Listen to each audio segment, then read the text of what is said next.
सतीश भैया जी के चाचा जी गइल बनी सतीश भैया के यहाँ हार्दिक स्वागत करब। हमारा बाबू धन व्यास जी के शिष्य के तरफ से पुरस्कार तोहरे तरफ से पहला बार 20 रुपया पुरस्कार देखो तनी ताहर बोहनी कहाँ तक ले जाता खुला बा। ए बबुआ गणेश भगवान के चेहरा कैसन बा दीपक भैया कैसा हमर भारत देश कर्म भूमि बा भूमि नहीं खे सब देश के माता ना कहल जाला पाकिस्तान के पाकिस्तान माता ना कहल जाला अमेरिका के अमेरिका माता ना कहल जाला लेकिन भारत देश के भारत माता कहा जाता क्यों क्योंकि भारत देश मेरा कर्म भूमि है। हाय रे चिड़ैया हमर सोनवा के देश रे कहाँ गई गांधी गीता जी का उपदेश रे पहले के लोग पढ़ने आते थे नालंदा विश्वविद्यालय अंग्रेजों ने जब लाइब्रेरी में जलाया कहा हो अरे मर्द मारो मारो लोथा जी बच के तू तो भागो न सकबा।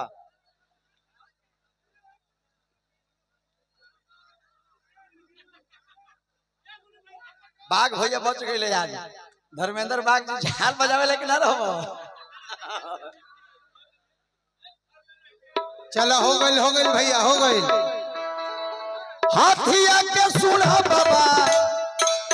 मनुष्य के तनवा हाथिया के सुना बाबा मनुष्य के तनवा ए बाबा सब देवतन में पहले होखेला पूजाना सब देवतन में पहले होखेला पूजाना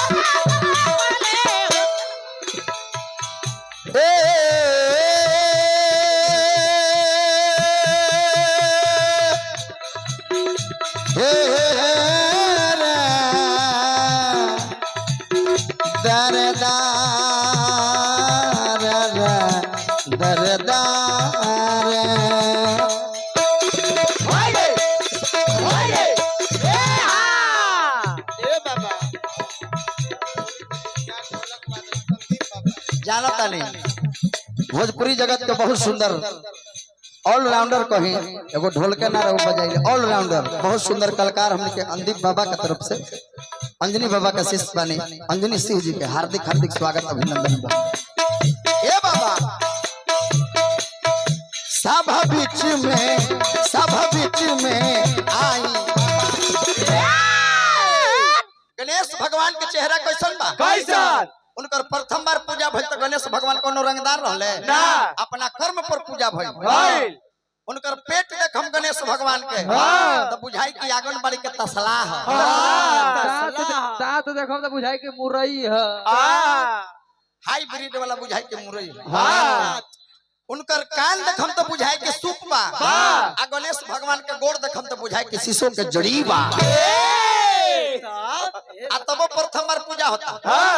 काहे जिस घर में माता पिता हंसते नहीं दुनिया में बहुत सारे देवी और देवताएं हैं लेकिन हम कहता नहीं कि जिस घर में माता पिता हंसते नहीं उस घर में देवी और देवता बसते नहीं। सही बात जिस घर में माता पिता रोते हैं उस घर में देवी देवता नहीं होते हैं। नहीं खाली किचन दामत पसेला घर में रोजा करो रमजान करो चाहे रहो उपवास बेटा तो वही है जो अपने माता पिता को हरदम रखता है अपने पास।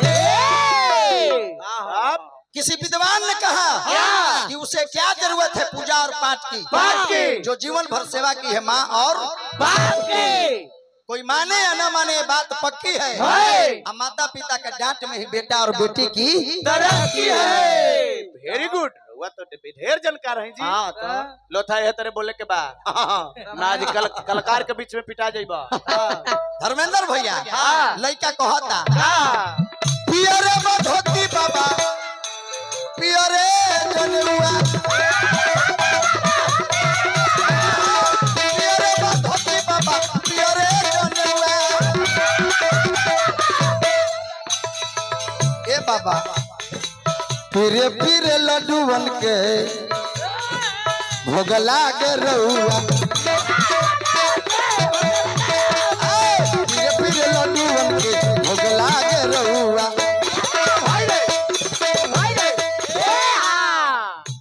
आदरणीय राहुल सम्राट भैया जी अरवल जिला के आन बान शान हार्दिक स्वागत अभिनंदन करम दीपक भैया ब्रजेश सिंह पवन बबुआ अनुरुद्ध सिंह राहुल हलचल तमाम हमरे प्रभाकर बाबा हार्दिक स्वागत करम भाई हमरे जिगर के टुकड़ा बाड़े हे हे हे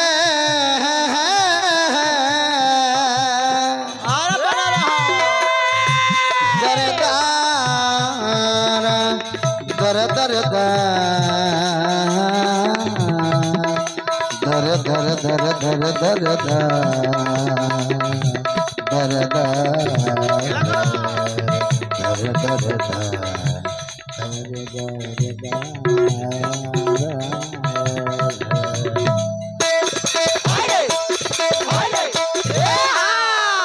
ऐसे हमने शास्त्रीय संगीत के कोनो ज्ञाता नहीं हमने नारदी गाइले एकरा भाव संगीत कहल जाला लेकिन प्रयास करता नहीं दर दर दर दर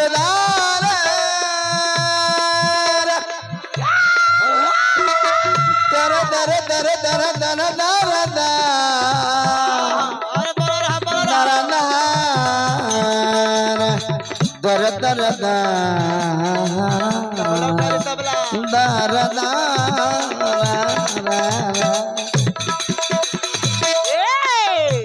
बाबा भक्त हल चल भुला बच के नीचे निकला था एकरे कहल जाला मूर्ख आ ऐसे भाई अब सोच ब्यास मारी है तो डैमेज हो जाए तो पहले ही से बाड़े मनीषा तो हुआ के बैठा ए मनीष किस मेरा ले में चौगुन ले ला किस मेरा ले में अरे आई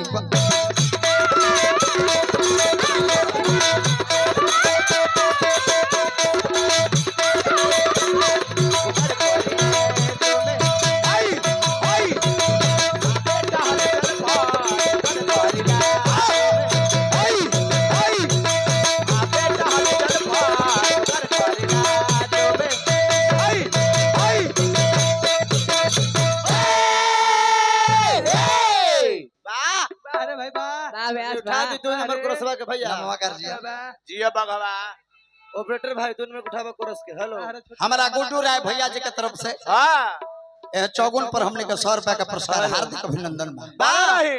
लड़का माई के दुआरी पर गइल बा पचरा ले लो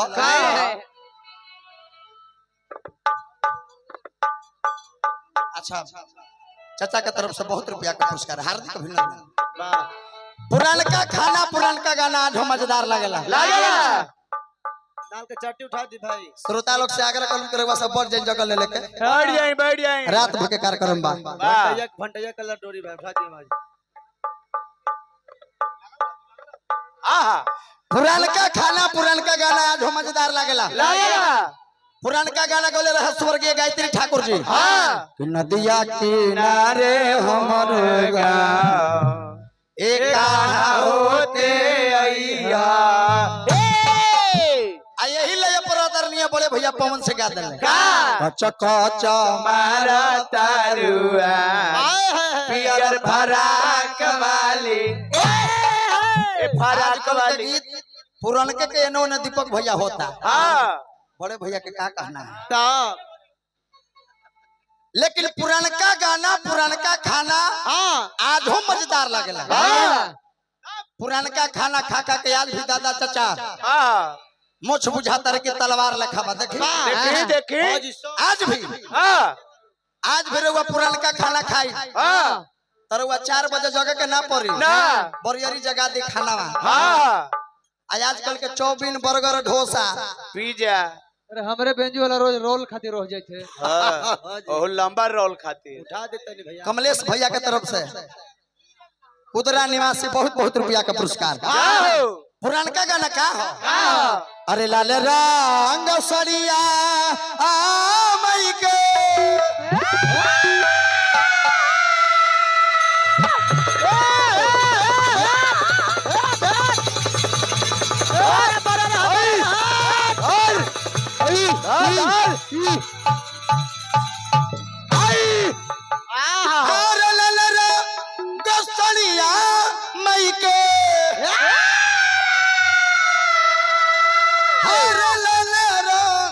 चुनरिया हो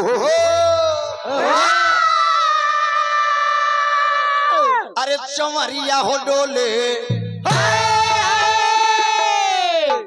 अरे बघावा बैठल बा बघावा मैं दियर के बैनर कर हुआ बाघे कहलक नहीं का बघावा बैठल बा आए हाय अरे बजरिया हो अरे चमरिया हो डोले यही पर हमने के आरा जिला के गवैया लोग कैसा गावेले कैसे आ यही गाना पर कैसा नाचले कैसे आरा जिला में मोटका डांस होला मोटका आ मनीषा जौना जिला से आइल बड़ी छपरा सिवान से हां ओकरा में तनी में ही डांस होला होला आरा जिला में मोटका कैसा होला कैसे बबुआ लोग कि लाल रा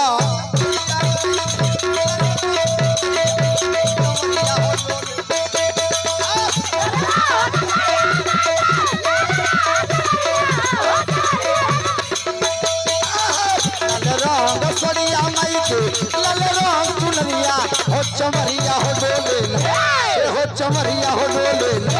बघवा बैठल बा बजरिया हो चमरिया हो डोले बघवा बैठल बा बजरिया हो चमरिया हो डोले ना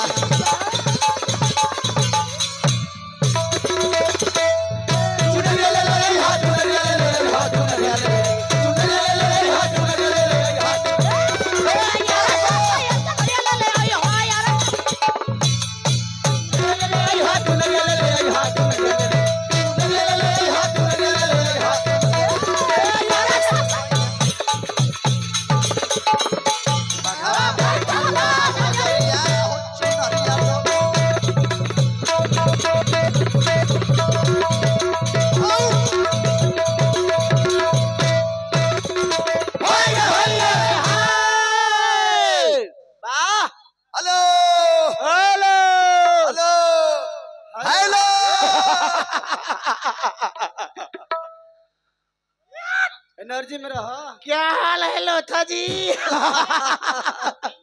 चंदन भैया हमारे बड़े भैया दीपक सिंह जी आदरणीय वंदनीय पूजनीय हां और बेल भोजपुरी से 200 रुपया का पुरस्कार दीपक सिंह जी की तरफ से 500 रुपया का पुरस्कार बड़े भैया जी के भी ब्रजेश भैया जी की तरफ से 500 रुपया का पुरस्कार अच्छा आग्रह करम कि हमरा दल में आई एगो माला से स्वागत करब दादी अब चल गईली दादा बाड़े अभी आ दादा के बाद रउए के घर के जिम्मेदारी बा वाह अजी रउआ अब घर के मुखिया हो गई नहीं जयसवाल जी के तरफ से थाना प्रभारी बहुत रुपया का पुरस्कार और घर के जिम्मेदारी और घर के देख रेख अब तो रउए के हाथ में बा ए घर के परिवार कितना बढ़िया फुलवाड़ी बाग बगीचा दादी आज लगा के गइल बड़ी आज हरा भरा फुलवाड़ी बा चाचा के एगो माला से स्वागत करो बड़ा रही तालियां चाहू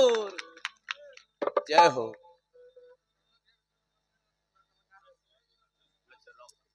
जसपाल जी हमरा सतीश भैया जी के चाचा जी से आग्रह करम करो आई दल में एगो माला से रहुआ के स्वागत करो जय हो मुजफ्फरपुर थाना प्रभारी हार्दिक अभिनंदन बा और चंदन भैया यह घर के अब रउआ आग्रह करब के घर के दुलरुआ जिगर के टुकड़ा एगो रउआ के अब एजा उपस्थित बनी तो रउआ आज खर्च करता है महाराज अमनियों के तरफ से मान ले ली चंदन भैया ताली ताली होके रउआ स्वागत हो बना जय हो अरे बेटा हाल चाल अइले अरे बेटा हाल चाल अइले अरे तहरे दुवरिया हो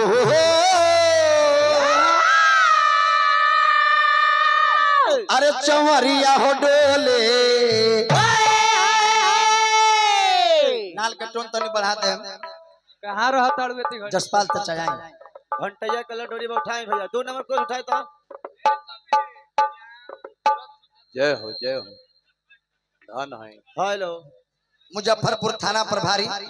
जसपाल चाचा जी के हार्दिक स्वागत अभिनंदन बा बना रहे जी